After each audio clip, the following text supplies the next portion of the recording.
صحیح حدیث ہے، ایک بوڑھا پیارے نبی کی خدمت میں آیا، بڑھاپے کی انتہا کو پہنچا ہوا، ہاتھ میں عصا ہے، عصا ٹھیکتے ہوئے پیارے نبی کی خدمت میں آئے۔ راوی حدیث کہتے ہیں اتنا بڑھاپے کی انتہا کو پہنچا ہوا تھا، اس کی پلکیں لٹک رہی تھی۔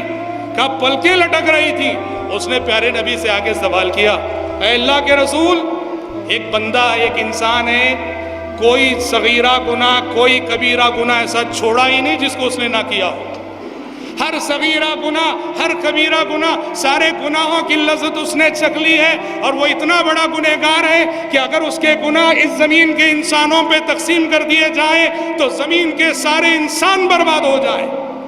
مطلب یہ کہ میں اتنا بڑا گنہگار ہوں، یہ کہنا چاہ رہا تھا وہ بوڑھا، میں اتنا بڑا گنہگار ہوں، اگر میرے گناہ زمین کے سارے انسانوں پہ بانٹ دیے جائیں، زمین کے سارے انسان ہلاک ہو کر رہ جائیں، کیا ایسے گنہگار بندے کے لیے بھی اللہ کے پاس مغفرت ہے، بخشش ہے؟ پیارے نبی نے کہا حل اسلمت، اسلام تو لائے ہو نا تم، مسلمان تو ہوئے ہو نا تم؟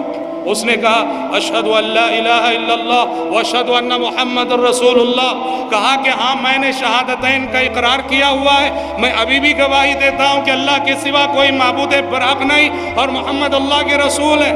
پیارے نبی نے کہا کہ جاؤ باقی زندگی میں نیکیاں کرو، برائیوں سے بچو، اللہ تمہاری ساری برائیوں کو نیکیوں میں تبدیل کر دے گا۔ اس نے جب سنا کہ ساری برائیوں کو نیکی میں تبدیل کر دے گا، کہنے لگا وغدراتی وفجراتی، اے اللہ کے نبی میری غداری کے جتنے کام تھے وہ نیکیوں میں بدلیں گے، میرے فسق و فجور کے جو کام تھے وہ نیکیوں میں بدلیں گے۔ پیارے نبی نے کہا کہ ہاں وغدراتک وفجراتک، تیری غداریاں تیرے فسق و فجور کے سارے کام یہ نیکی میں بدل جائیں گے اگر باقی زندگی میں تو خود کو سنبھال لے گا۔